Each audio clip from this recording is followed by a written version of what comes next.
Keyshawn Johnson. So, as everyone likes to say, time to throw him the damn ball. What's up, Charlie? How you guys doing? I'm good. What up, Dom? What's happening, fam? All right, Max. What's up, buddy? This is 710 Reunion, ESPN Radio. This is great. Yeah. All right, let's talk about some Cowboys. According to Mike Florio of Pro Football Talk, Ezekiel Elliott has said privately that he intends to hold out unless he gets a new contract with the Cowboys. Meanwhile, the Cowboys still have yet to get a deal done with starting QB Dak Prescott. So, guys, the question right here, who deserves top dollar more, Dak or Zeke? Keyshawn, we'll start things off with you.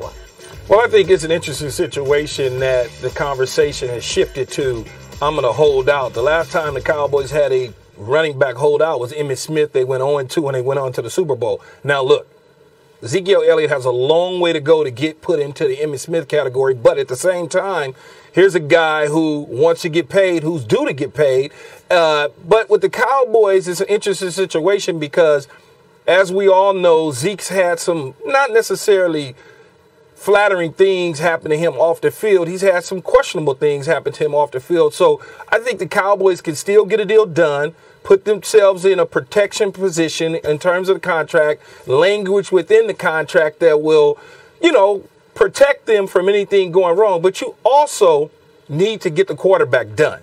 And you need to pay the quarterback like he's supposed to. He's earned the right. He's gone to the playoffs. He's won games. Yes, he struggled when Ezekiel Elliott was not in the lineup, but yet and still, he's done a terrific job. They gave him Amari Cooper a year ago. He went 7-2 down the stretch with Amari Cooper in the lineup. They went into the playoffs. They didn't come out of the playoffs and get to the Super Bowl, but it's a step in the right direction. So I think both need to be paid, but I think Dak needs to be paid before Zeke, and then Zeke gets paid, and you put some protection into that contract, and everybody's happy. Look, the quarterback has to get done first. And Dak has earned it as the face of the Dallas Cowboys. That's different than just a quarterback. You're occupying the most iconic position in American team sports at this point in our country's history. It's the quarterback of the Dallas Cowboys. Yeah. But Zeke, is he the face of the Dallas Cowboys, or is Ezekiel Elliott the face of the Dallas Cowboys? Well, I think ultimately long term it's going to be Dak because of the way he carries himself, because of all those leadership qualities, and the fact that he's a good player. So you got to do him first, I agree, and he's going to have to get paid much more than Ezekiel Elliott. But if the question is who deserves top dollar, then I'm saying we're talking about for their position. The top dollar at quarterback is $35 million a year. I'm not giving Dak $35 a year. The biggest guarantee is $110 million. I'm not guaranteeing Dak $110 million yet. Ezekiel Elliott, who's going to be entering his age 24 season, top dollar over $14 million. What Todd Gurley got.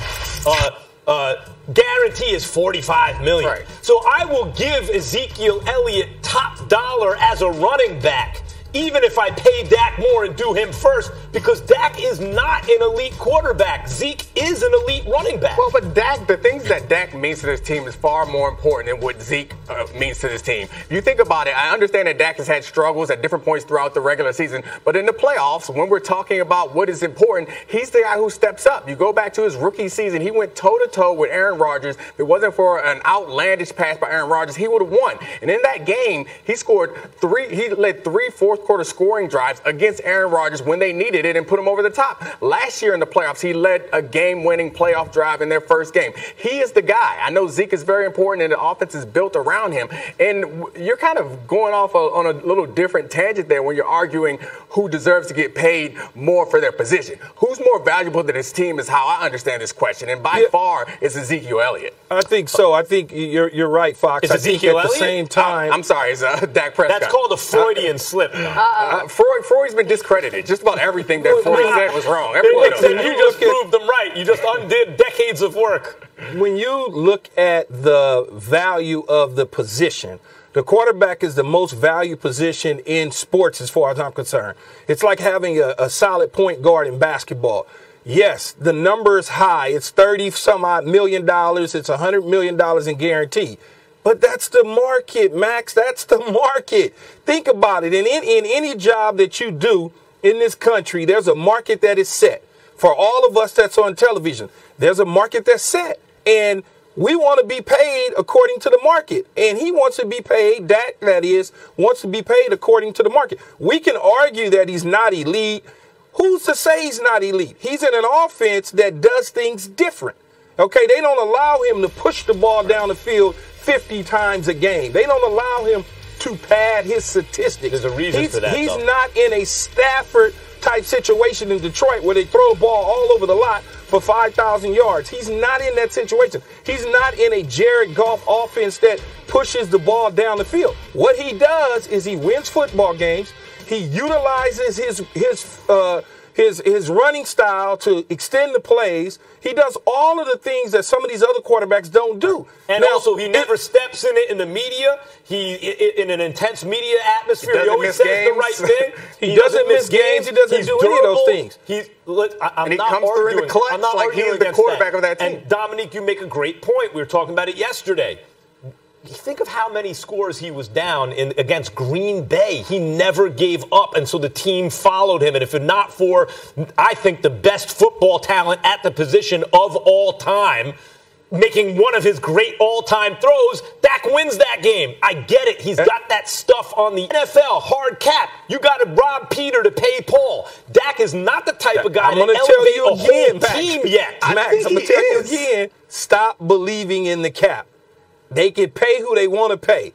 It's called restructuring contracts. It's called finding the money. Jerry Jones has plenty of cash to find the money. Trust me.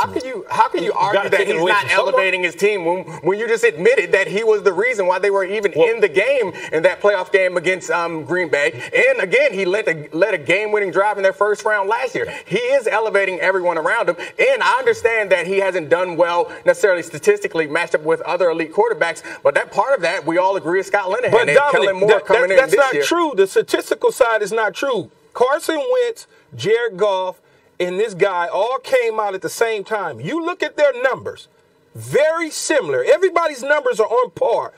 The number that stands out to me the most is his rushing ability. Those guys don't have that. But when you look at the wins, the losses, you look at the passing completion percentages, you look at the yards in the air, you look at you just look at it all. They're all right together.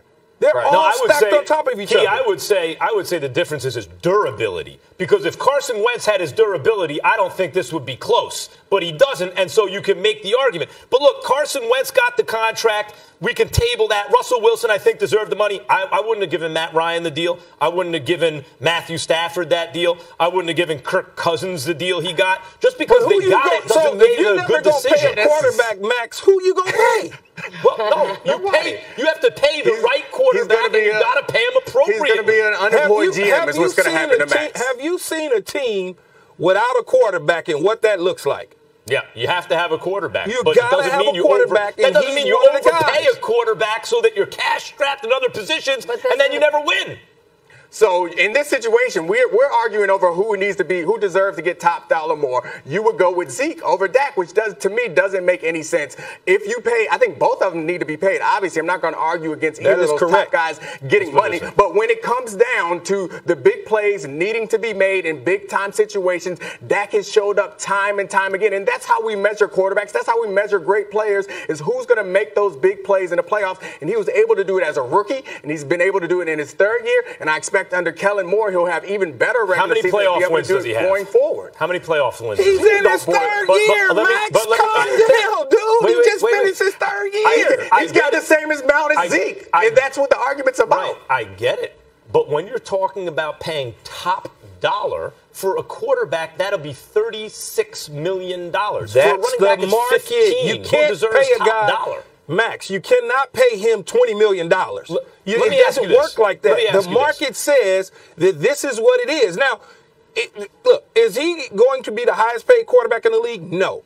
Should he be in that bunch somewhere? The number's 36. He should be at 30, 31, 32, whatever that number is. But he shouldn't be 25, 26. No way. No. I think 25 at at most, actually, if I were a GM, and I wouldn't have given out to some of those contracts. That's why you're not a GM, because you'll get fired. There's going to be a market correction in the NFL where quarterbacks, like everyone's like, oh, he's got to reset the market. That's not his problem. That's just for your position. There's going to be a market correction with quarterbacks. The correction is not his problem. The correction up of the arrow, not down. Of course, he should want his money. I'm not talking about what he should want. I'm talking about what the team does. But the team cannot afford to not take care of their franchise quarterback. The guy's done everything the right way. You can't afford to take care of him. You think about the time, the pre-Tony Romo era. You might be a secret Giant fan or something. The pre-Tony Romo era. And you talk about how the starting quarterback for the Dallas Cowboys is possibly the preeminent sports position in all of this country, and you're saying that you don't pay this man. You think about before Tony Romo, and even during some of the time when Tony Romo was there, between that time and now, how terrible it was for that team to not have a quarterback. They finally have one, and you want a nickel and dime over a couple of $1 million? You know what?